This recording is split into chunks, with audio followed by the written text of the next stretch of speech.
503페이지죠. 그 위험과 타당성 얘기야. 개발에서 제일 문제가 많이 나올 수 있는 게 위험하고 타당성 요구하고, 개발은 전체로 봤을 때 위험과 타당성 문제가 한 문제고, 그 다음에 개발 방식, 민간 개발하고, 그 다음에 민간 개발 종류가 여러 가지 있었죠. 그 반드시 좀 기억을 하셔야 됩니다. 그래서 맨 먼저 여기도 위험이란 말. 그래서 위험이란 말 얘기는 전부 다 우리 투자에서 위험하고 똑같습니다. 그래서 뭔가 안 될 가능, 틀릴 가능성, 예상과 결과가 빗나갈 가능성, 리스크에 대한 위험이죠. 데인저러스 위험이 아니라. 그래서 위험의 종류에 따라서는 개봉한처럼 워퍼 따라서는 법률적 위험, 금융적 위험, 시장 위험. 위험의 종류 세 가지가 나옵니다. 그래서 맨 처음에 보시면 시장 위험이 있거든. 하나 넘겨보시면은 두 번째가 비용상 위험, 금융적 위험. 그 다음에 법률적 위험 세 가지. 그러니까 순서를 바꿔서 법률적부터 먼저 합시다. 시장 위험 좀 이따 할 거니까요. 그래서 법적 위험. 법적 위험 같은 경우는 법의 규제에 따라서, 법이 바뀜에 따라서 인허가, 출원시, 기각되고 퇴짜할 가능성. 그렇기 때문에 법률적 위험을 줄이기 위해서는 어떻게 하냐면은 이용 계획이 확정된 땅을 구입하면 되겠죠. 그렇게 만일에 요 지역을 개발하기 위해서 실조사하고 타당성조사 전부 다 하고 제소로 다 조사해서 인허가 출원했습니다. 그랬다가 담당 공무원 하시는 말씀이 오늘부터 그린벨트로 묶였는데요. 이렇게 나올 수도 있잖아요. 또는 법의 규제가 달라진다든지 어떤 정부의 정책이 달라질 수도 있죠. 그래서 생기는 위험을 전부 다 법률적 위험이요. 그렇기 때문에 법적 위험을 줄이기 위해서 다른 거 다 버립시다. 이용 계획이 확정됐다고 구입하면 되겠죠. 그 밑에 뒤에 있을 겁니다. 뒤에 보시면은 법률적 위험이라는 것은 읽어볼까? 동그라미 1번 보시면은 토지 이용 규제 같은 공법적인 측면하고 소유권 측면, 사법적, 공사법적에서 뭐 법이 바뀌었다든지 정부의 제도라든가 정부의 규제, 정책 이런 게 바뀌어에 따라 생기는 그런 위험을 말합니다. 따라서 그런 것을 줄이기 위해서는 동그라미 3번 법률적 위험을 최소화하기 위해서는 어떻게 하자? 이용 계획이 확정된 땅을 구입하자. 이용 계획이 딱 정해졌으니까 그 다음에 안 바뀔 거 아닙니까? 미리서 알고. 그래서 법률적 위험은 법적인 내용이라든가 정부의 정책이라든가 정부의 규제 이런 게 계획이 바뀜에 따라서 달라지는 위험. 더 쉽게 말해서 인허가 출원했었는데 기각되고 퇴짜받을 가능성. 그걸 법률적 위험 이렇게 말합니다. 그래서 그런 것들은 이용 계획이 확정된 땅을 구입하면 되지 않냐. 그거 한마디만. 두 번째가 이제 금융적 위험, 비용적 위험이요. 그래서 비용 위험. 비용 위험 같은 우리가 더 금융적 위험 이렇게 말하겠죠. 투자에서 금융적 위험은 타인 자본, 부채 그런 말 나오는 거죠. 그렇기 때문에 100% 지분 투자하는 경우는 금융적 위험을 제로로 만들 수 있습니다. 맞죠? 이게 금융적 위험은 타인 자본 어쩌고 부채가 어쩌고 이런 말 나오니까. 그래서 여기 같으면은 그저 최대 가격 보증 계약. 일반적으로 공사기간이 길어짐에 따라서 비용은 점점점 올라가는 건 맞죠. 그래서 여기는 그저 최대 가격 보증 계약이요. 미리서 좀 이렇게 최대 가격을 딱 보증, 못을 박아놓고요. 보증 계약. 미리서 여기를 개발한 나는 얼마까지 쓰겠다. 미리서 맥시멈을 최대가를 딱 전부 다 보증하고 들어가는 겁니다. 그럼 이거 하면 좋은 점은 예상치 못한 비용 지출을 막을 수 있는 장점이 있죠. 딱 액수를 정해놨으니까. 근데 단점은 비용을 줄일 수 있는 근거를 미리서 없앴으니까 낭비가 나올 수가 있죠. 과소비. 그래서 가장 쉬운 말로 크리스마스 눈 올 때 보도블록이 다 뒤집어져 있죠. 예산을 써야 되니까. 예산을 아껴가지고 2월하고 다음으로 넘겨서 쓰면 좋은데 그렇게 합니까? 안 합니까? 그러면은 예산을 배정을 못 받는 경우가 많죠. 그래서 미리 썼으니까 다 근거를 남겨야 되니까 그런 경우 낭비가 올 수도 있죠. 거기만 읽어보실까요? 비용사용이란 말은 볼까요? 1번 보시면은 부동산 개발 중 예상치보다 인플레가 발생하거나 개발 기간이 길어지면은 생산비가 어쩝니까? 그런 비용이 늘어날 수 있는 가능성. 대부분 공기가 늘어나고 기간이 오래됨에 따라서 물가 상승, 인플레 이런 요인 때문에 비용은 점점점 올라가는 거 맞죠? 계획을 한번 수정할 때마다 점점 이렇게 많이 올라가잖아 이런 식으로요. 근데 그거를 줄이기 위해서는 어떻게 한다? 줄이기 위해서는 보시면은 동그라미 3번에 보시면은 최대 가격 보증계약으로 계약을 하자. 미리서 맥시멈을 딱 정해놓고 나는 여기까지만 쓰겠다. 그래서 만일에 예상치보다 비용이 나오더라도 그 범주 내에 쓰기 때문에 비용상 위험을 줄일 수 있는 장점은 있죠. 그렇지만 그걸 아낄 수 있는 근거를 없애놨으니까 다 써야 되니까. 그래서 낭비란 말이 나옵니다. 따라서 좋은 점은 두 번째 예상치 못한 비용을 줄일 수 있는 장점은 있으나 저렴한 비용으로 개발 사업을 완성하기는 어렵다는 것. 미리서 돈을 다 써야 한다고 정해놨으니까. 그래서 과소비, 낭비가 올 수도 있죠. 이렇게요. 그 다음에 이제 세 번째가 시장 위험입니다. 요 중에서 제일 중요한 게 바로 뭐겠습니까? 시장 위험. 여기 아마 가장 중요하죠. 시장 위험. 그래서 시장 위험을 줄이기 위해서 이제 타당성 분석이 그래서 들어갑니다. 시장 위험 줄이기 위해서 이제 타당성 분석이요. 요건 좀 다시 말씀드릴게요.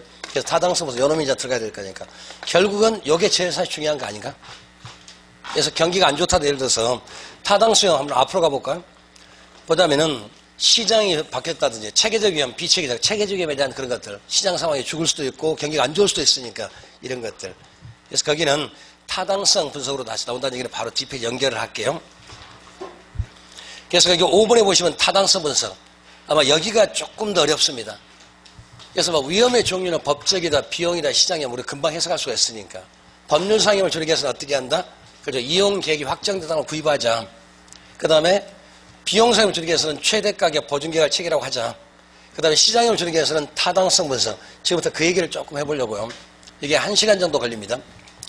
그래서 타당성이면 조금 내용이 많아 일단요. 내용이 많기 때문에 문제가 거의 나옵니다. 매번. 이것도 과거에 나왔던 문제 스타일하고 15회 이후의 문제 스타일에 약간 차이가 있어요. 한번 써봅시다. 그래서 교재는 좀 이따 봅시다. 좀 이따 보시고 전반적으로 한번 써놓고 나중에 확인하자고요. 요약집까지 계시면 타당성 분석을 박스로 크게 만들어 놓은 게 하나 있습니다. 페이지 수가 지금 몇 페이지냐면은 66페이지. 예, 66페이지 보시면 거기 쭉 써져 있죠. 그게 막 좀 어려운 말이 좀 숨어 있으니까 타당성 분석이요. 그래서 여기서 타당성 분석이란 말은 실행 가능성. 그래서 타당성 분석을 제 과목에서 타당성이라는 말은 실행 가능성을 타당성. 그래서 아까 예비적 타당성은 전 실행 가능성 분석 이렇게. 또는 타당성은 실행 가능성. 실제로 할 수가 있는가 없는가. 그렇기 때문에 타당성의 종류는 크게 봤을 때 세 가지가 있죠. 법적 타당성, 그 다음에 그죠 기술적 타당성, 경제적 타당성. 법적 타당성은 적법하냐 위법하냐. 기술적은 실제로 만들 수 있냐 없냐. 물리적 채택 가능성. 그 다음에 경제적은 돈 되냐 안 되냐. 그래서 우리 투자론에서 그죠 타당성은 할인 현금수법이라든가 어림세법 비운수법 그런 애들은 주로 경제적 타당성을 주로 따집니다. 요렇게 말 되죠? 그 다음에 예를 들어서 제가 X라는 사업 어떤 사업을 한다고 가정합시다. X라는 사업이요. 요 X라는 사업은 이제 콘도라고 할 수도 있고 여러 가지 사업이 있는데 어떤 특정 사업을 한다고 가정합시다. 그리고 특정 사업을 하면 순서가 있는데 맨 첫 번째는 그죠 시장 지역 액정 어디서 할까지만 정해야 되겠죠. 우리 세계는 그 지역 경제부터 나왔는데 하나 더 있으니까 시장 지역 액정 어디서 할까지만 정해야 되겠죠. 이 사업이 무슨 사업인지 모르겠지만 특정 사업을 어디서 할 건지 시장 지역 액정. 일단 부동산은 장소가 중요하니까 어디서 할 건지 먼저 정해야 되겠죠. 광주에서 할 건지 서울에서 할 건지 부산에서 할 건지 일단 지역을 정해놓고 먼저. 그 다음에 두 번째로 뭐냐면 지역경제 분석입니다. 그러면 시장 지역을 이제 예를 들어서 장소를 정했습니다. 자 광주로 오자. 자 정했습니다. 서울 가서 하자 부산 가서 하자. 정했습니다. 그러면은 그 동네 사전 한번 따져봐야 되죠. 이걸 갖다가 지역경제 분석이라고 그래요. 지역경제 분석. 이게 그 지역의 경제가 어떤가. 다시 말하면 그 사업을 받아들일 수 있는 조건이 되는가 안 되는가. 타당성 있는가 없는가 이걸 전부 다 따지는 문제. 이런 식으로요. 그래서 여기서는 전부 다 총량적 분석. 그러니까 여기 지역경제 분석에서는 요 사업만 분석하는 것이 아니라 그 사업의 전반적을 다 분석합니다. 수요 분석, 공급 분석, 인구 분석 또는 소득 분석 전부 다. 그래서 이거를 전체적 분석, 총량적 분석 그렇게 말합니다. 전체적 분석이요. 그러니까 오로지 이 사업만 하는 것이 아니라 이 사업의 전반적을 전부 다 따지기 때문에 그래서 총량적 분석 아니면 총체적 분석 또는 전체적 분석할 거죠. 그러니까 당연히 수요도 하고 공급도 하고 여러 가지 모든 조건 전부 다 한다는 얘기. 예를 들어서 제가 콘도 사업을 한다고 가정하자고요. 그럼 그 콘도 사업을 해서 그 지역의 소득도 좀 그래도 맞아야 될 거 아닙니까? 외제차를 10억짜리 외제차를 지금 팔려고 합니다. 그러면 그 동네 소득이 10억짜리 외제차 할 수 있는 그런 소득권이 있는데 가서 하는 게 맞지 않을까? 10억짜리 외제차를 팔면서 달동네다가 대리점 차렸습니다. 잘 되겠죠? 돌팔매질 나갑니다. 그래서 아무튼 여러 가지 그러니까 수요 분석, 공급 분석, 인구 분석 뭐 어쩌니까 소득 분석 이런 거라든지 인구의 유입도 한번 따져보고 여러 가지 전체적으로 분석합니다. 그런데 이 안에 가면 종류가 두 가지가 있는데 첫 번째는 입지계수라는 게 있어요. 우리 교재는 여기 있죠. 뒤쪽에 써져 있어요. 입지계수 또는 지역지수. 그 다음에 두 번째가 뭐냐면은 경제기반승수. 두 번째는 경제기반승수요. 이런 말들이 좀 어렵죠. 경제기반수나 말은 그 기반 산업의 변화가 지역경제에 얼마만큼 파급효과가 있는가. 그래서 경제기반승수가 그래 있습니다. 요 개념. 그래서 이 두 개가 조금 중요합니다. 그래서 계산 문제도 잘 나오죠. 입지계수 한번 계산 한번 해보세요. 그 지역에서 주력 산업이 뭐고 그 다음에 약간 떨어진 산업 기반 산업과 비기반 산업 그런 말 나와 있죠. 주력 산업이 뭔지 토대 산업이 뭔지 따지는 문제 그게 바로 입지계수입니다. 이거를 LQ라고 그래요. 그 지역이 주로 어떤 것 그 동네 사람은 주로 어디에 종사하고 뭐 먹고 살고 소득은 어디서 주로 많이 나오는가 이런 거 따지는 거 그래서 지역 지수, 입지계수 LQ를 따집니다. 그러고 난 다음에 이제 기반 산업이 변했을 때 어느 정도 파급을 미치겠는가, 그걸 경제 기반 승수라고 그래요. 이런 게 있으니까 일단 따지고요. 그 다음에 이제 세 번째로 이거 끝난 다음에는 시장 분석입니다. 시장 분석 또는 시장 연구요. 시장 분석이라도 좋고 아니면 시장 연구 똑같습니다. 그러면은 2번에서는 이제 지역경제에서는 전반적으로 다 따졌습니다. 제가 X라는 사업을 하는데 그 사업에 받아들여서 조건이 되는가, 소득은 얼마나 되고 사람은 얼마나 많고 공급은 얼마 되는가, 여러 가지 전반을 따져놓고, 그 다음에는 지역 분석, 시장 분석에서는 특정 유형, 이제 콘도만 이 X라는 사업만 따진 겁니다. 그래서 그때는 특정 유형의 산업이요. 특정 유형의 어떤 산업들. 그래서 여기서 나온 것은 이제 첫 번째는 수요자 행태 분석이요. 그래서 수요자 행태 분석. 그래서 수요자들 지금 뭘 좋아하는가 먼저 따져야겠죠. 행태 분석이요. 요걸 할 거고. 그 다음에 두 번째가 시장 차별화하고 그 다음에 시장 세분화라는 말이 나와 있죠. 시장 차별화, 세분화. 그 다음 얘기가. 요걸 한 다음에 수요자 행태 분석 한 다음에 그 사람이 뭐를 좋아하는지 알았으니까. 그래서 나오는 게 이제 시장 차별화라는 게 있습니다. 시장 차별화가 있고, 그 다음에 두 번째는 시장 세분화. 요 두 개 말 잘 구별하셔야 됩니다. 그래서 차별화는 뭐에 따라서? 상품. 세분화는 수요자 특성에 따라서. 그래서 여기는 주로 공급된 물건의 상품의 종류에 따라서요. 그 다음에 여기는 수요자, 성질 특성에 따라서. 그래서 이거를 기억하실 때 딱 한마디가 있어요. 지금은 기억이 잘 되시죠? 근데 대부분 요렇게 연결해놓고 맞을게 틀릴게 이게 대부분 틀리거든요. 그래서 어떻게 구별하시냐면은 사람을 차별하면 안 됩니다. 딱 한마디. 사람을 차별하면 안 됩니다. 그러니까 사람 얘기, 수요자 얘기 나오고 차별하면 안 됩니다. 그럼 안 나오면 맞다는 얘기. 둘 중에 하나니까. 그러니까 시장 차별화라는 말은 주로 공급된 물건 상품의 종류에 따라 구별하는 거고, 세분화라는 말은 수요자 개성, 특성, 사람에 따라서. 그래서 대부분 수요자의 어떤 개성, 특성에 따라 구별하는 것을 시장 차별화라고 한다. 이렇게 나오기 쉬우니까. 그래서 사람을 차별하지 맙시다. 요거 하나만. 그러니까 수요자 앞뒤에 차별화가 안 나오면 맞고, 그게 나오면 틀렸다. 둘 중에 하나니까. 이게 좀 혼동스러워요. 여기 있을 거고. 그 다음에 이제 네 번째. 이거 끝난 다음에 시장 성분석이요. 시장 성분석. 또는 시장 성연구. 여기는 분명히 시장 분석이 아니라 시장 성분석입니다. 그래서 시장 성분석이 이제 뭐냐면은 이번엔 특정 부동산. 이게 처음에는 그저 전체적으로 다 따졌습니다. 그 콘도라는 사업이 어떻게 좋은가? 그러면은 콘도만 따진 것이 아니라 모든 어쩌니까 주거용 시설, 전부 다 사무실이라든가 모든 어떤 주택 공급을 다 따지는 거죠. 그 다음에 소득도 따지고 인구도 따질 거고 전반적으로. 그래서 총체적이고 총량적 분석이라는 말을 써요. 전체다. 그 다음에 그걸 따진 다음에 이제 내 것 종류는 이제 특정 유형입니다. 특정 유형의 수요 공급. 그 다음에 요걸 따졌으니까, 그럼 그 동네 보니까 콘도가 잘 될 것 같아. 그러면 내 것이 얼마나 팔리겠는가. 점점 세분에 들어오는 거거든요. 그래서 여기는 특정 부동산이요. 그래서 내 것 부동산이 특정 부동산의 경쟁력, 특정 부동산의 경쟁력 또는 임대될 가능성, 경쟁력을 따지고 또는 가능성을 따집니다. 그래서 이걸 구별하실 방법이 성의 경쟁력이 있어요. 성의 경쟁이 있다. 이렇게 말합니다. 연결 고리를 지금. 그래서 순서 잘 보셔야 돼요. 이게 15회 때 맨 먼저 왔었는데 요 순서 네 가지 물어보면서 순서 한번 잘 골라보실래요? 요렇게. 요거 바꾸면 안 됩니다. 시장 분석이 먼저, 시장 성 분석이 더 나중입니다. 순서 잘 고르고. 그 다음에 특정 유형에 따지는 것은 시장 분석인데 특정 부동산입니다. 요거보다 이거 좀 더 세부적이지 않는가요? 이게 점점점 전체다, 그 종류다, 그거다. 점점 세부로 들어오는 거거든요. 그래서 시장 분석에서는, 시장성 분석은 종류가 두 가지 했는데 흡수율 분석 있고 포획률 분석, 흡수율. 그러면 흡수율 분석이라는 말은 내 물건이 얼마만큼 잘 되는가. 예를 들어서 이번에 전체 콘도에 제가 100채를 분양했었는데 100채가 다 분양됐대요. 흡수율 100%. 만일에 50채가 되고 50채는 분양이 안 됐대요. 흡수율 50%. 그 다음 남는 것은 공실률이겠죠. 이게 흡수율 더하기 공실률 항상 1이 나옵니다. 언제든요. 흡수율 분석. 그러니까 흡수율 분석이란 말은 내 물건이 얼마만큼 분양되고 매각되는 비율. 그 다음에 두 번째 포획률이라면 이제 전체에서 따지는 거. 이번에 요 지역의 전체가 콘도가 1000채가 분양됐었는데 제가 만일에 500채를 콘도로 분양했습니다. 그러면 제가 시장에서 50%를 먹는 거죠. 50%를 포획했으니까 캡처 비율. 그래서 포획률 아니면 그죠 점유율. 우리 식으로 말하면 이제 점유율이라고 하죠. 포획률 분석. 그러니까 흡수율 분석은 개인적 입장이라고 하면은 그 포획률은 전체에서 내가 얼마를 차지하는가. 일단 순서 네 가지를 먼저 잘 보셔야 됩니다. 일단은. 자, 그럼 2번부터 다시 풀어가자고요. 좀 이따 교재는 다 찾아갈 거니까요. 이렇게 이런 애들이 사실은 우리 시험에서도 중요하지만 실무에서도 매우 중요합니다. 이런 걸 잘해주면 일명의 컨설팅을 잘해주는 거예요.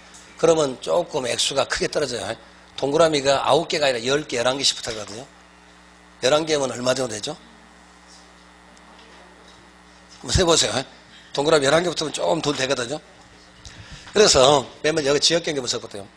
그래서 맨 첫 번째가 벌써 다 셌습니까? 그래서 한 10억 나온가요? 11개면 1억? 억 단인가요? 1, 20, 100, 1000, 만, 10만, 100만, 1000만, 억, 10억, 100억이구나. 너무 크다. 10개만 합시다. 네, 10개만 합시다. 9개, 10개만. 그래도 된 거 아닌가? 욕심이 과하시다. 9개니 갑자기 분명히 이상해요. 11개다 2개 빼니까 갑자기요. 예? 근데 가능성 있어요. 우리가 훨씬 좋다니까요. 이거는 정년도 없는 사업이야.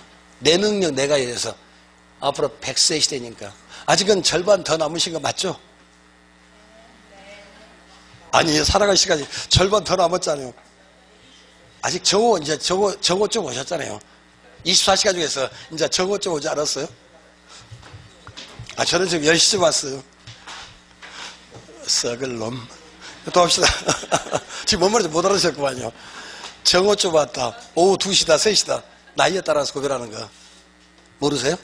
100세면 50세면 정오된 거 맞잖아요. 네. 11시쯤이요? 그 다음에 합시다. 요거 입지계수요.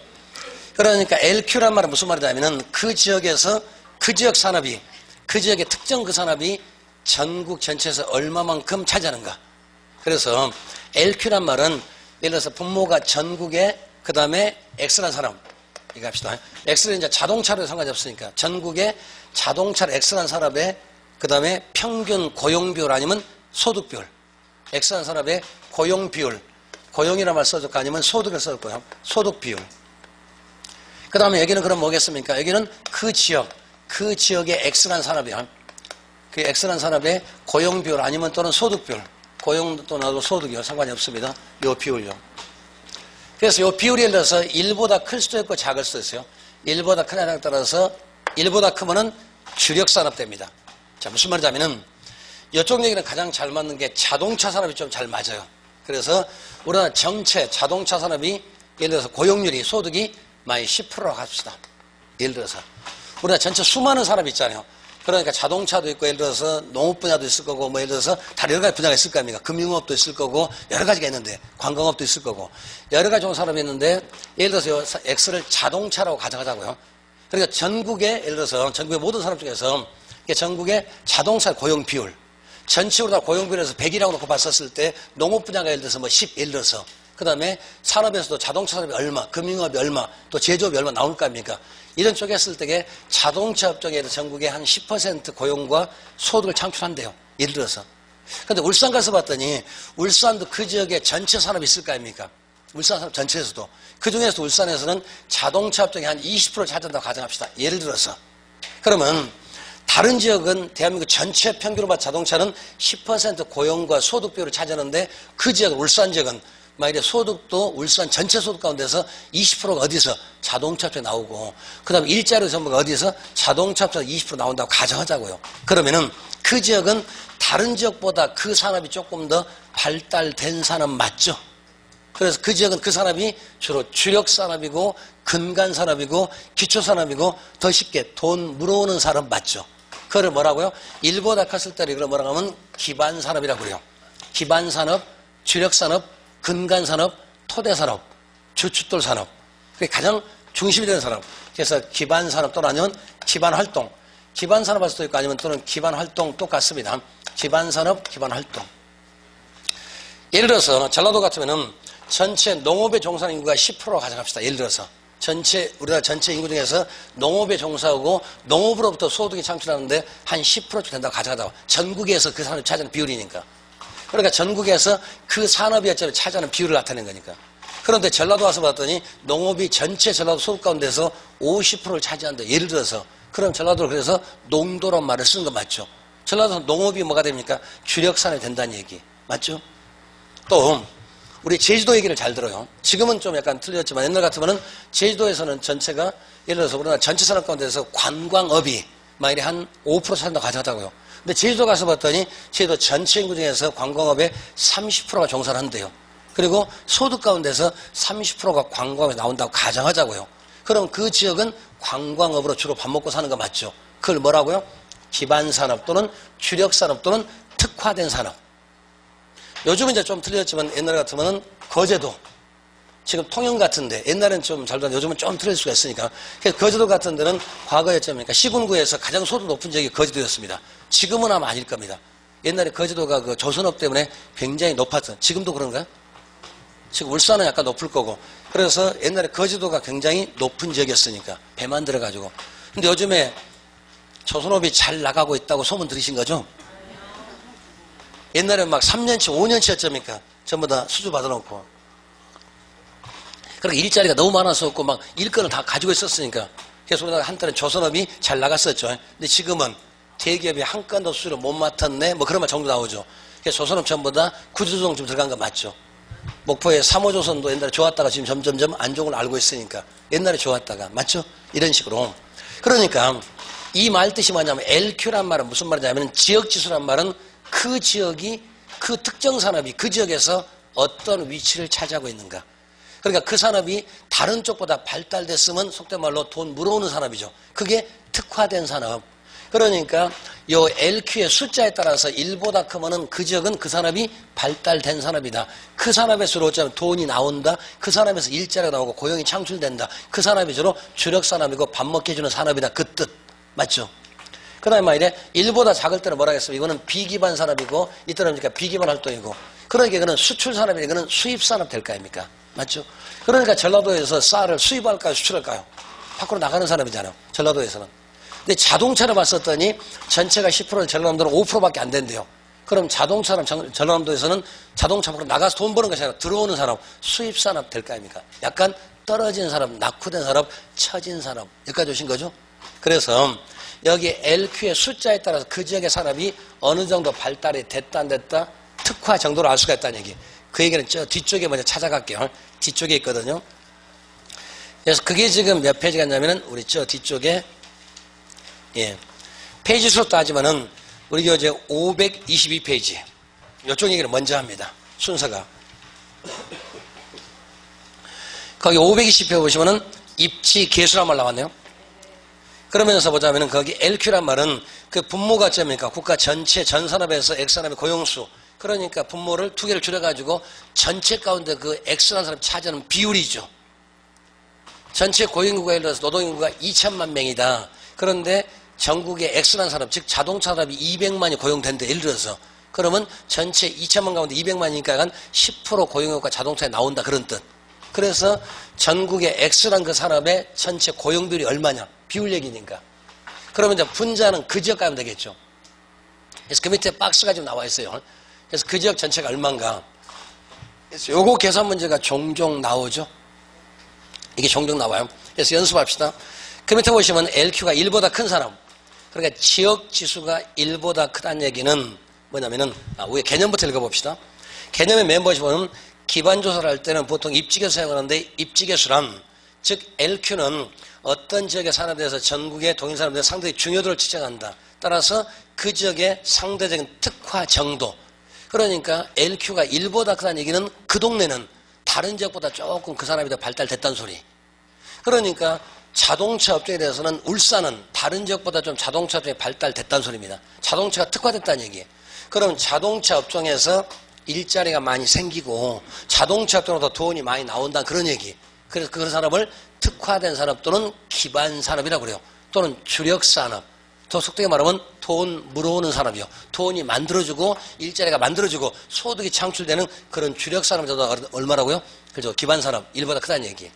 그럼 1보다 작으면 어떻게 하겠습니까? 조금 떨어진 사람이고 이제는 돈이 들어오는 것이 아니라 나가는 사람. 수입 산업이 아니라 이제는 물건이 사들인 사람이니까 소비 산업. 그래서 그 밑에 보시면 동그라미 1번 기억번에 LQ가 1보다 큰 산업은 그 지역의 기반 산업이다. 주력 산업이다. 근간 산업이다. 뿌리 산업이다. 뿌리 근자 써가지고요. 따라서 A 지역은 X 산업의 성장으로 더 많은 일자리가 창출될 거고 그 지역은 곧 그 성격을 나타낸다. 그러니까 주력산업, 기반산업, 일보다 크다는 얘기는 그 산업은 상대적으로 그 지역이 발달됐습니다. 그러니까 아까 울산 같으면 다른 쪽은 전국에 10%밖에 안 되는데 20%가 됐대요. 그럼 울산이라는 지역은 자동차 업종이 다른 지역보다 조금 발달된 거 맞죠? 그러니까 다른 지역보다 자동차 업종에서 돈이 좀 많이 나오고 일자리도 많이 생기겠죠. 말 뜻이. 그래서 특정 산업의 특화 정도, 발달된 정도, 이걸 나타내는 것을 입지계수라고 해요. 이번에는 입지계수가 1보다 작습니다. 이럴 때는 그 지역은 비기반 산업이다. 따라서 A 지역의 그 산업은 낙후됐다, 처졌다. 그러니까 다른 지역은 상대적으로 좀 덜 떨어졌고 덜 발달됐으니까 이번엔 쓰는 산업, 소비 산업, 수입 산업이지 수출 산업이 아니라. 이해하실 수 있죠? 그러니까 1보다 클 때는 그 지역의 그 산업은 발달됐다. 그리고 그 산업에서 일자리가 많이 생길 거고 고용도 많을 거고 그 다음에 돈도 많이 생길 거다. 1보다 작을 때는 오히려 낙후된 산업이 상대적으로 떨어지는 산업이니까 일자리가 더 생기는 것이 아니라 소비 산업처럼 가는 건 맞겠죠. 그래서 밑에 계산 문제 연습합시다.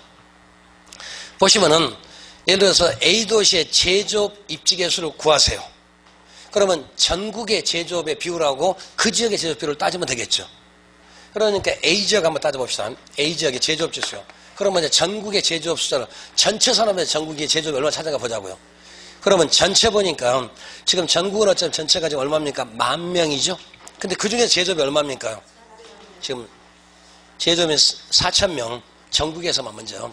전국 비율이니까. 그러니까 분모가 전국의 그 산업의 비율. 분자는 그 지역의 그 산업의 비율. 비율이니까. 그러니까 전국의 고용인구가 지금 얼마입니까? 전체 보니까 지금 10,000명 있죠. 자, 10,000명 가운데서 그 다음에 제조업이 지금 4,000명이니까 지금 얼마면 0.4를 차지하고 있구만요. 제조업이.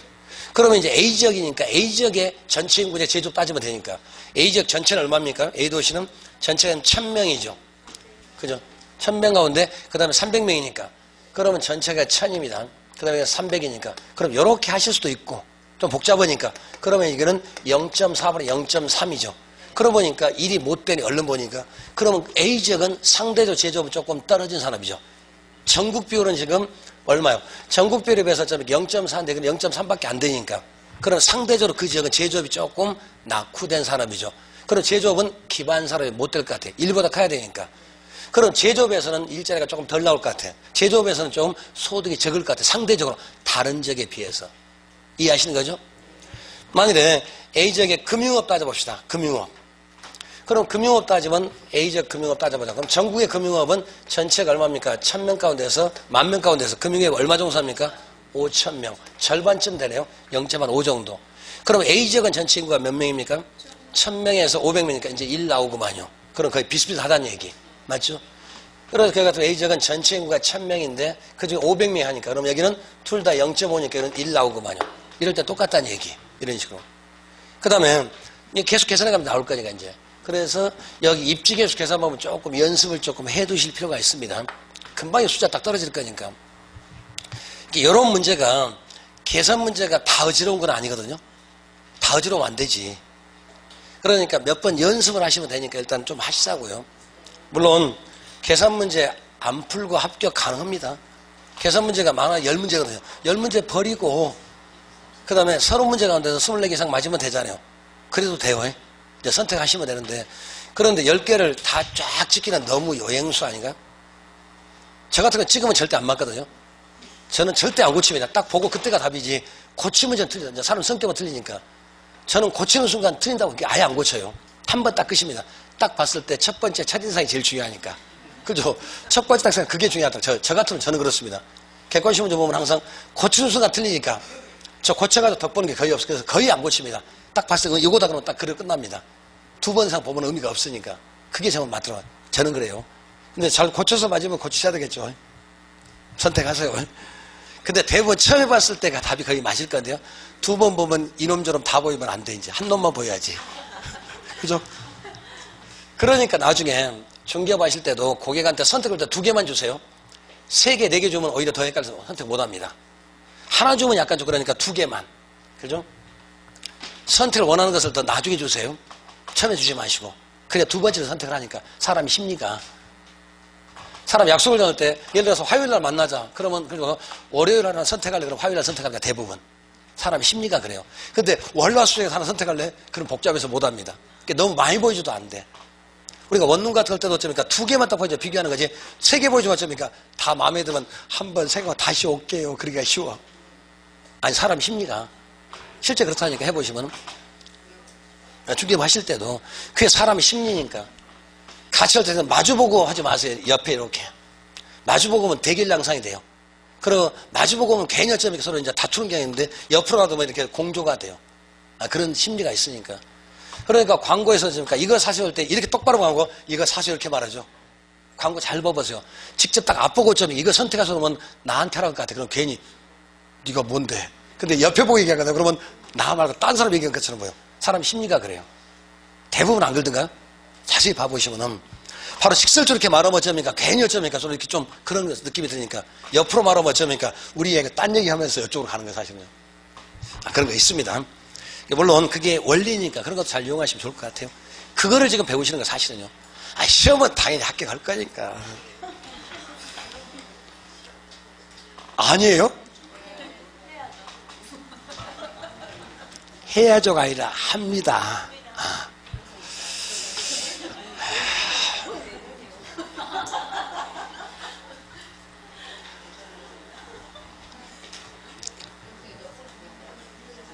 Something, no everything, everything, no something. 두 가지 말.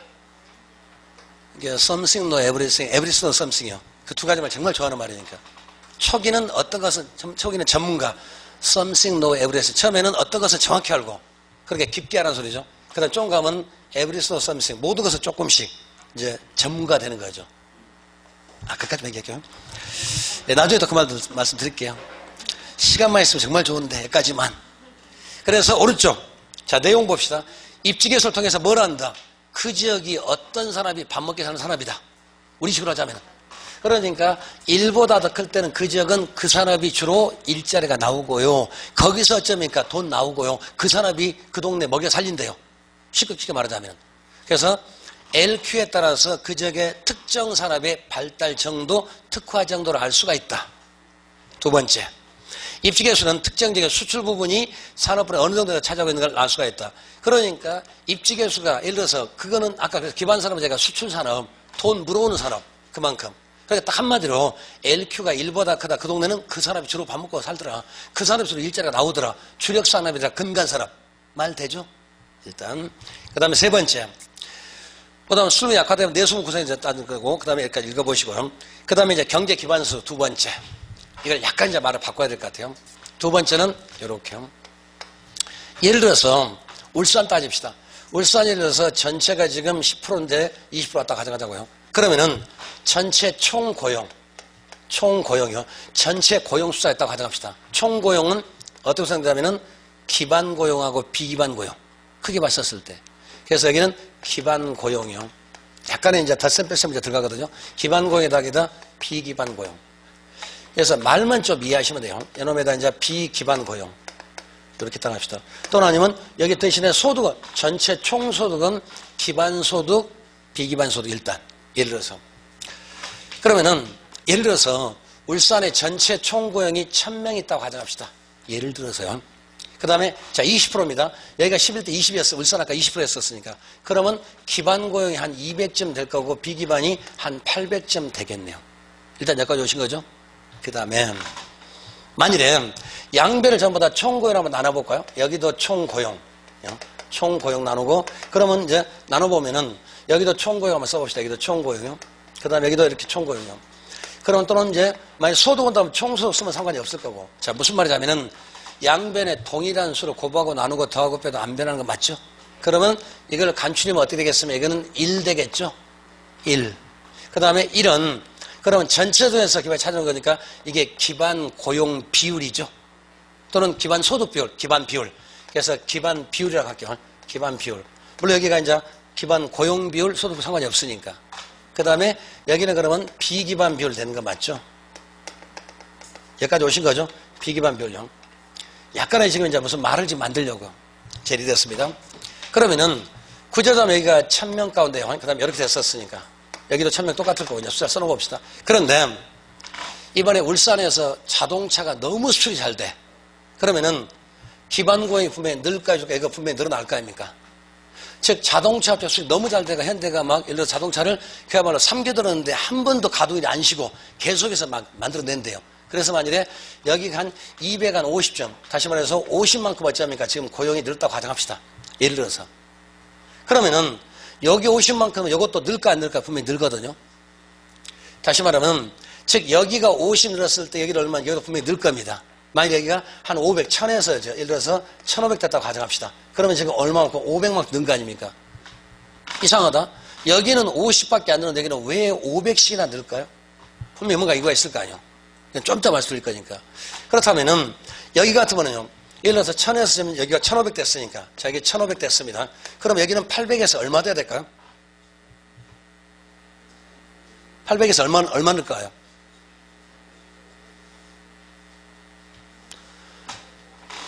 지금 전체 1500 가운데서 250 하니까 1250 돼야 맞죠? 그래야 여기 250, 250 하면 1000이 될 거니까. 전체 고이니까. 자, 지금 뭐라고 말을 쓰고 있냐면요. 지금 말은 무슨 말이냐면은 맨 먼저 여기에 50인데 왜 500만큼 들었을까요? 먼저 이유가.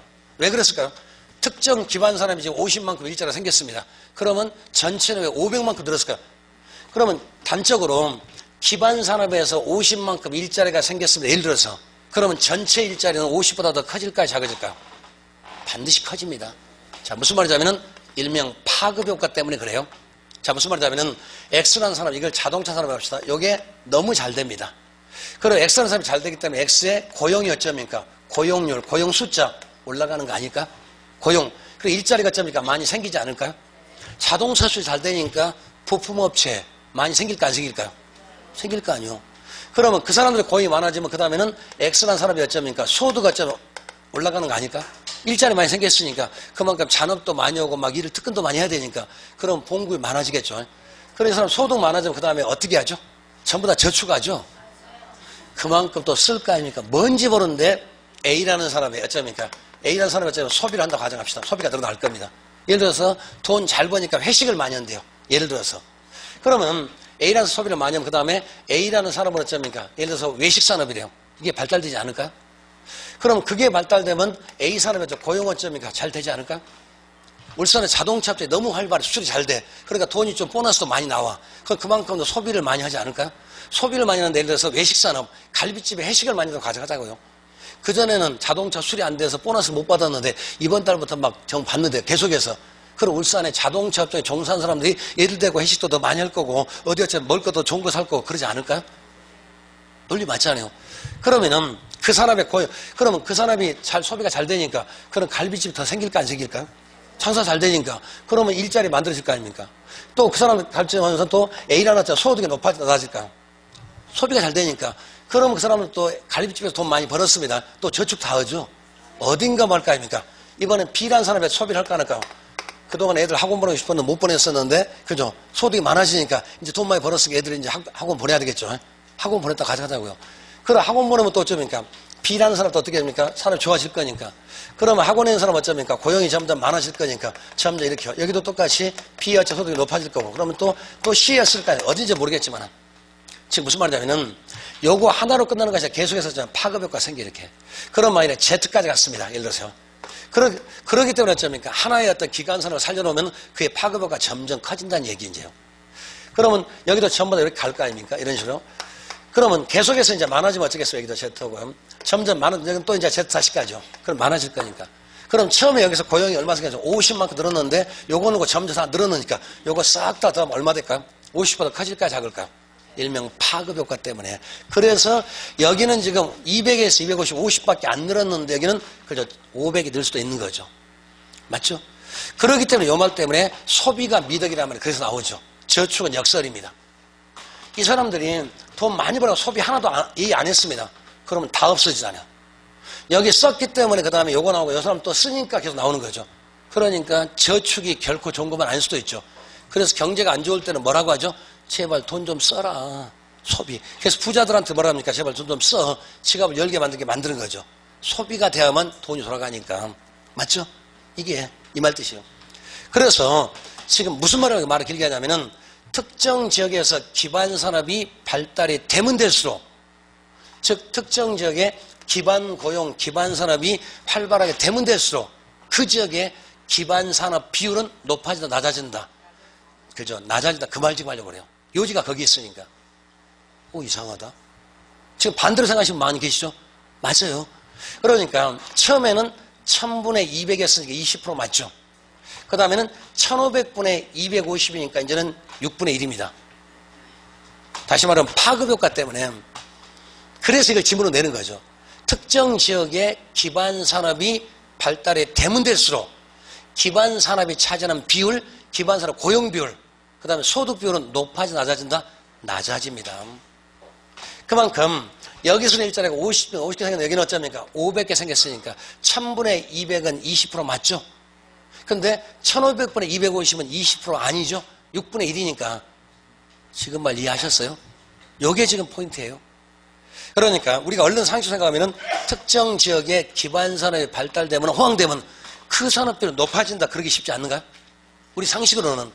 근데 그거 하나만 되는 것이 아니라 요거 하나 되면 어쩌니까 요렇게 넘어가니까. 그래서 전부 다 합치면은 전체 고용비율은.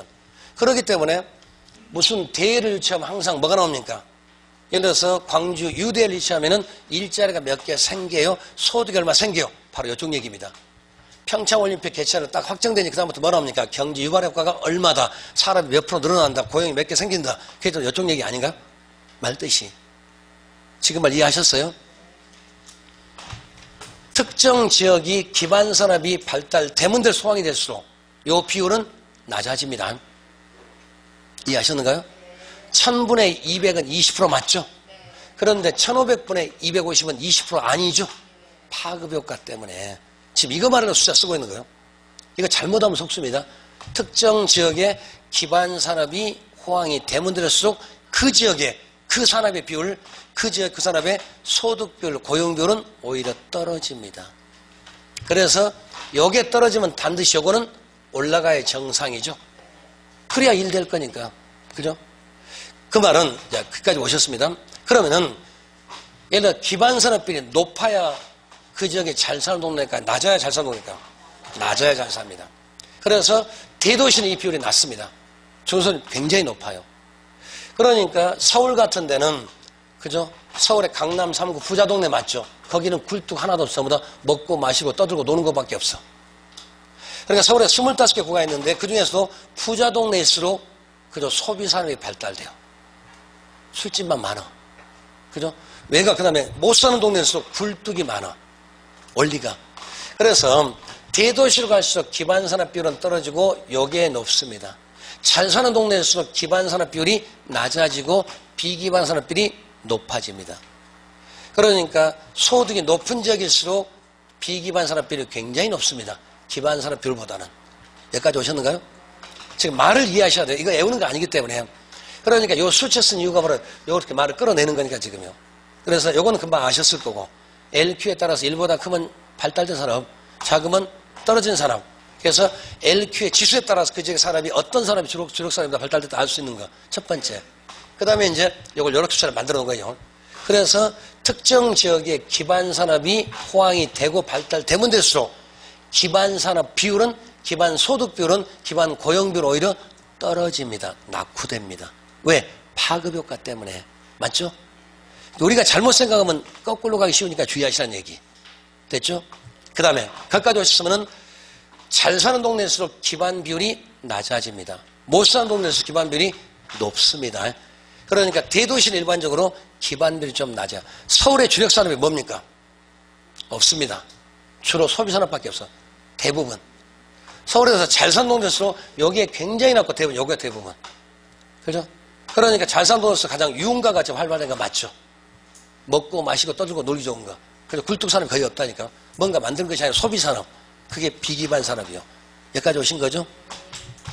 수기를 더하면 1입니다. 그러면 이제 여기 한번 말을 또 바꿉시다. 이걸 바꿔보면은, 그러면은 이렇게 넘기면, 이런 거꾸로 가면 되겠죠. 그래서 기반 비율은, 그 다음 1 마이너스 비기반 비율이죠. 여기까지 왔는가? 넘어가면 되니까. 기반 비율은 1 마이너스 비기반 비율. 맞죠? 그래서 기반 비율은 1 마이너스 비기반 비율입니다. 그 다음에 나오는 것이 이제 네 번째가 경제 기반 성수. 그 다음 얘기가. 이게 결국은 요 녀석 얘기하고 요 얘기를 꺼내겠어요. 말을 이렇게 길게 좀 가고 있는 거 사실은 순서를 밟아가지고. 그 다음에 경제 기반 승수. 그러면 경제 기반 승수란 말은 기반 산업의 변화가 지역 경제 전체에 얼마만큼 파격을 줬는가. 경제 기반 승수. 그러니까 기반 산업의 변화가 그 경제 몇 배만큼 승수만큼이니까 얼마나 영향을 줬는가. 경제 기반 승수. 기반 산업의 고용과 소득이 변했을 때 그 지역 전체에 얼마만큼 영향을 미쳤냐. 그걸 따진 것을 경제 기반 승수. 그래서 경제 기반 승수 공식이 어떻게 되냐면 이렇게 기반 비율분의 1입니다. 기반 비율분의 1요. 일단 이걸 오른쪽으로 합시다. 나중에 이쪽으로요. 그래서 이제는 경제 기반 승수요. 그러니까 경제 기반 승수란 말 뜻이 기반 산업의 변화가 그 지역 경제에 얼마만큼 영향을 미쳤는가. 이걸 경제 기반 승수라고 그래요. 그 다음에 이번에 그래서 경제 기반 승수는 공식이 어떻게 되냐면 이거는 기반 비율. 그래서 기반 비율 요놈분의 1입니다. 기반 비율분의 1. 그리고 이걸 다르게 말하면 이거는 1-비기반 비율의 1이죠. 여기까지 오신 거죠? 그러면 이걸 다시 바꿔보시면 요놈은 어떻게 해서 기반 비율이란 말은 요게 기반 비율이니까 요게 기반 비율이니까 그러면 이걸 다시 만들면은 그죠?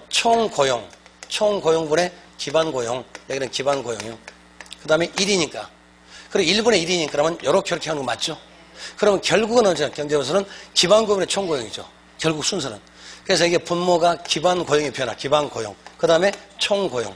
이렇게. 이게 정확히 말하면 변화분이니까. 이게 기반 고용의 변화, 여기도 기반 고용의 변화니까. 그래서 아까 기반 고용 아까 얼마 비싸? 50명 늘었었죠. 그래서 전체를 얼마 늘었습니까? 500 늘었죠. 그러면 10 나왔다는 얘기는 기반 산업에서 일자리 하나 생기면 전체는 몇 개 생긴다? 10개 생긴다. 10배. 파급 효과. 그러니까 경제 기반 수란 말은 기반 산업의 변화가 지역 경제 전체 얼마만큼 승수니까 몇 배만큼 영향을 미치냐. 기반 승수가 10이라는 얘기는 기반 산업의 경제 기반 수가 10이라는 얘기는 기반 산업에서 만약에 일자리가 1000개 생겼습니다. 그러면 전체는 10배니까 10,000개 일자리가 생긴다 이런 얘기. 맞죠? 그렇기 때문에 유대한다든지 아니면 월드컵을 개최한다든지 올림픽을 개최하면 이 말이 꼭 나오잖아요. 올림픽을 개최하면 일자리가 몇 개 생깁니다. 바로 요 말 얘기하는 거. 일자리가 몇 개 창출됩니다. 소득이 얼마가 올라갑니다. 이게 경제 기반 승수를 얘기한 거 맞죠? 그잖아요. 그러니까 이것도 정책하고 아주 밀접하기 때문에 그러면 정부의 정책의 변화를 잘 쫓아가서 그 산업 보면 돈 될까 안 될까요? 하죠. 그래서 구체적으로 해봅시다. 첫 번째. 여기에 만약에 10이 나왔다. 여기 10이라고 가정합시다. 그럼 10이 됐다는 얘기는 요 녀석은 어쩝니까? 0.1 돼야 되죠. 그래야 10 나오잖아요. 0.1이니까 10 나오니까. 이게 경제 기반수가 10이 나왔다는 얘기는 이건 요렇게. 그러면 요는 비기반수는요 0.9가 나오죠. 맞죠? 그 다음에 두 번째 5가 됐대요. 5가 됐다는 얘기는 경제 기반수 5 나왔다는 얘기는 0.2라는 얘기죠. 그럼 여기는 0.8이겠네요. 여기에 2가 나왔대요. 그러면 0.5겠네요. 0.5겠네요. 자, 왜 숫자를 쓰고 있냐면은 경제 기반수는 뭐하고 관계있습니까? 여기에 커야 돼. 그래서 아까 소비가 잘 되면 될수록 파급가 크다 작다. 그러니까 경제 기반 승수가 10에서 5에서 저 떨어진다는 얘기는 파급이 적다는 얘기죠. 그러면 여기에 크면 클수록 어쩌니까 파급이 떨어집니다. 비기반 산업이 바로 뭐니까 아까 소비 산업. 그러니까 경제가 안 좋을 때는 어떻게 해서 제발 좀 쓰세요. 소비가 이루어져야 공장이 돌아갈 거 아닙니까? 그래서 소비가 미덕이란 말 나오는 거죠. 말뜻이. 원리가 그 말이 사실. 그러니까 경제가 안 좋을 때 뉴스 뭐 나옵니까? 제발 소비 좀 하세요. 그것도 부자들이 지갑 좀 열어라. 그러니까 자본주의 경제는 부자를 위한 정책을 펼 수밖에 없는 거죠. 경제가 안 좋아도 부자들 위해서, 좋아도 부자들. 어쩔 수 없이. 그러니까 경제 기반 승수는 비기반 산업 비율이 높을수록 파급 효과가 큽니다. 만일에 여기가 0.95 나왔어. 그러면 0.05가 되는 거죠. 그러면 20배, 20배가 나오니까 어마어마하잖아요, 사실은요. 맞죠? 지금 말을 길게 했지만 이쪽에서는 첫 번째 요거 이해합시다. 입지계수가 무슨 말인지 아셔야 돼요, 첫 번째가. 두 번째는, 그죠? 두 번째 무슨 얘기냐면 기반과 요익이었습니다. 그래서 기반 비율하고 비기반 비율을 좀 이해를 하시자고요. 근데 결국은 사실 문제는 요거하고 요거밖에 안 나와요, 사실은요. 요거 가운데는 필요가 없는데 이걸 그냥 쓰면 말이 안 되기 때문에 지금 바로 넘으면 좀 그럴 것 같아서. 그래서 말을 지금 엮는 가운데. 그래서 요즘에 제일 까다로운 말은 특정 지역의 기반 산업이 호황이 되면 될수록 그 지역의 기반 산업 비율은 떨어집니다. 우리 잘못하면 올라간단 말 나오기 쉬우니까 대도시로 갈수록 기반 산업이 크다 작다? 적습니다. 그죠? 부자인 동네일수록 그만큼 기반 산업이 낮아요. 대부분 비기반 산업비율. 그래야 논리가 맞잖아요. 우리 현실하고 딱 맞는 얘기예요. 그 다음에 경제 기반 승수란 말은 뭐와 관계했다? 요 녀석하고. 그래서 기반 산업비율이 작으면 작을수록 그만큼 파급 효과는 커집니다. 소비 산업이 클수록 그만큼 효과 많아지니까. 그래서 기반 산업이 0.1 됐을 때는 10배 나오지만 0.5 되면 어쩌니까 2배밖에 안 나오니까.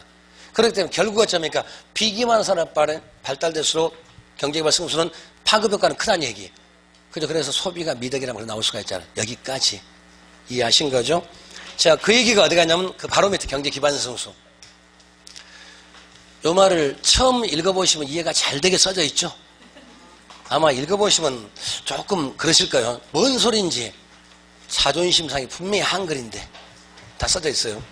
자, 봅시다. 경제 기반 승수란 기반 산업의 고용 증가 등이 지역 전체 그죠? 얼마만큼 영향을 미치냐. 그러니까 기반 산업에서 일자리가 생기고 소득이 변화되고 인구가 변화됨에 따라서 지역 전체를 얼마만큼 영향을 미치냐. 그 정도를 그죠? 경제 기반 승수. 직역을 하자면은 그죠? 기반 산업의 변화가 지역 경제 전체 소득과 고용 이런 것에 얼마만큼 영향을 미치냐. 경제 기반 승수. 말 뜻이. 그래서 밑에 보니까 지역 전체 승부는 뭡니까? 경제반수 곱하기 산업이요. 그 박스만 딱 써는 그게 바로 무슨 말입니까? 그게 지금 요거 얘기죠. 그러니까 10배 올렸다. 그래서 거기 보시면은 경제 기반 10이라고 가정합시다. 그럼 기반 산업에서 일자리가 하나 생겼어. 그럼 몇 개 생긴다? 10개 생긴다. 그 박스 안에 넣어보세요. 경제 기반 승부는 10이라고 합시다. 10. 그 다음에 뒤에 보시면 기반 산업 인구 증가가 예를 들어서 1000명 늘었습니다. 그러면 10 곱하기 1000이니까 전체는 얼마? 10,000명이 는다는 얘기. 그러니까 얘는 10 나왔는데 기반 산업에서 고용이 지금 10,000개가 생겼습니다. 그러면 100,000개 일자리 생긴다는 얘기. 그 말뜻이, 그 공식 얘기가. 그리고 요것만 딱 외워도 틀리지는 않습니다, 사실은. 요걸 물어볼 거니까. 근데 여러분을 이해하시기 위해서 어쩌니까 요 말이 좀 들어가면 더 쉽지 않을까 해서 그렇게 말을 푸는 거예요. 그래서 그 밑에 보시면 이제 경제 기반 승수는 1-비기반 산업분의 1, 그 다음에 기반 산업분의 1, 그 다음에 기반 산업 인구 증가, 그 다음에 지역 전체 인구 증가. 그 박스가 그 바로 밑에. 요거죠? 맨 뒤에는 요거잖아요. 요거 기반 고용과 총 고용. 근데 정확히 말하니까 변화분입니다. 그러게 아까 여기가 얼마 50개 들었는데 500개 들었다니. 그래서 10배 저쪽에 지금 울산에서 자동차 공장에서 200명이 아니라 250개 일자리가 50개가 늘었습니다. 이랬더니 지역 전체는 1000개에서 1500개 됐으니까 일자리가 500개가 늘었으니까 그러면 10배 파급효과 나왔잖아. 기반 산업에서 50개 생기니까 지역 전체는 500개가 됐으니까 10배 파급효과 나온 거 아닌가? 그게 바로 경제 기반 수값이 얼마다? 10이란 뜻. 말 뜻이. 그래서 예를 들면은 이제 나왔습니다. 그러니까 항상 읽어오세요 부탁을 드리는 이유가 이런 이유 때문에 그렇게 말하는 거죠. 숙제해 오신 거죠. 읽어오신 분은 그래도 조금 이해가 더 빨라. 제가 어디 있는데 금방 찾아내거든요. 얼른 못 찾으면 제가 이렇게 온 숙제 안 해오시면 금방 알아요 제가. 썩을 놈 나볼 때는 안 넘겨 이제. 근데 요래 보면 또 몇 페이지 대충 아는데요. 모양만 봐도. 예를 들면 기반산업 인구 증가분이 1000명일 때 비기반산업 고용비율이 예를 들어서 0.8. 그러면 비기반산업 0.8라고 보니까 기반산업 0.2란 뜻이죠. 그 말을 이해하시는 거죠? 요 두 개. 요게 0.8이래. 그럼 여기는 어쩌면 1 나와야 되니까. 그럼 제가 0.2겠지. 0.2란 말은 5배 효과 있다는 얘기. 0.2분의 1이니까. 경제 기반 승수는. 그래서 그 다음에 따라서 계산해봤을 때 몇 배가 됩니다. 그래서 5배. 근데 그 지역 인구가 몇 명 증가다? 1000명 증가됐다. 그러면 5배니까 5000명의 일자리가 생깁니다. 맨 밑에. 여기까지 오신 거죠? 네, 넘어갑니다. 따라서 그 다음 내용. 따라서 경제 기반성 통해서 기반산업의 수출 부분에 고용 인구 변화가 지역 전체에 어떻게 영향을 미치는가. 기반산업의 고용과 인구와 소득 이런 게 변화에 따라서 지역 전체 고용과 소득과 인구에 어떤 영향을 미친다. 그 파급효과를 알 수가 있다. 그래서 아까 경제 기반성 말 뜻인 기반산업의 변화가 그 전체 지역 전체에 얼마나 영향을 미치는가. 요 얘기. 그러니까 기반산업의 고용과 소득과 인구가 변했을 때 지역계 전체 고용과 인구 소득에 몇 배만큼 영향을 미치는가. 그거를 경제 기반 승수. 말 10이라는 얘기는 10배, 5란 말은 5배 그 뜻이죠. 말 의미가. 이렇게요. 자, 두 번째. 경제 기반 승수를 통해서 기반산업 수출분의 고용 인구 변화가 지역 총회에 얼마나 미치는가. 다 똑같은 얘기요. 그러니까 경제 기반 승수란 말은 기반 산업의 고용과 소득과 인구 요것이 변했을 때 지역경제 전체 고용과 소득과 인구에 얼마를 미치는 거야. 그거를 경제기반 승수. 따라서 경제기반 승수는 비기반 산업 비율이 높을수록 파급 효과집니다. 기반 산업이 높을수록 파급 효과는 작아집니다. 이제 결론 나왔잖아요. 그러니까 그런 걸 이제 물어봐야 시험에 틀릴 거 아닙니까? 이게 약간 좀 내용이 어려우니까. 그래서 한 번만 더요. LQ는 뭐다? 그 지역에 어떤 사람 주로 발달됐다. 특화 정도. 더 쉽게 말합시다. 그 동네 사람 뭐 먹고 산다. 주로 어디에서 일자리 생긴다. 사람 특화 정도에 따라서. 맞죠? 두 번째. 그걸 이제 이걸 바꿔서 기반 고용, 비기반 나눠봅시다. 그래서 특정 지역의 기반 고용, 기반 산업 또는 고용 비율, 기반 소득 비율, 기반 소득이 그만큼 높아지고 고용이 활달하게 발달되면 될수록 그 지역 전체 기반 비율은 낮아진다는 얘기. 높아지는 것이 아니라. 맞죠? 그거 가지고 뭐 계산한다? 경제 기반 승수 계산한다. 그래서 경제 기반 승수는 비기반 산업, 즉 소비 산업이 발달될수록 파급 효과가 큽니다. 그래서 대도시로 갈수록 비기반 산업 비율이 매우 높고 기반 산업 비율은 낮아집니다. 잘 사는 동네일수록 기반 산업 비율은 거의 작아요. 비기반이 대부분 타지니까. 그게 바로 소비 산업. 맞죠? 네, 여기까지만요. 자, 이래 놓고 이제 다시 앞으로 가면 됩니다. 이렇게 해놓고 이제 다시 앞으로 가면 됩니다. 여기까지 지우시면 안 됩니다. 좀 쉬어갑시다.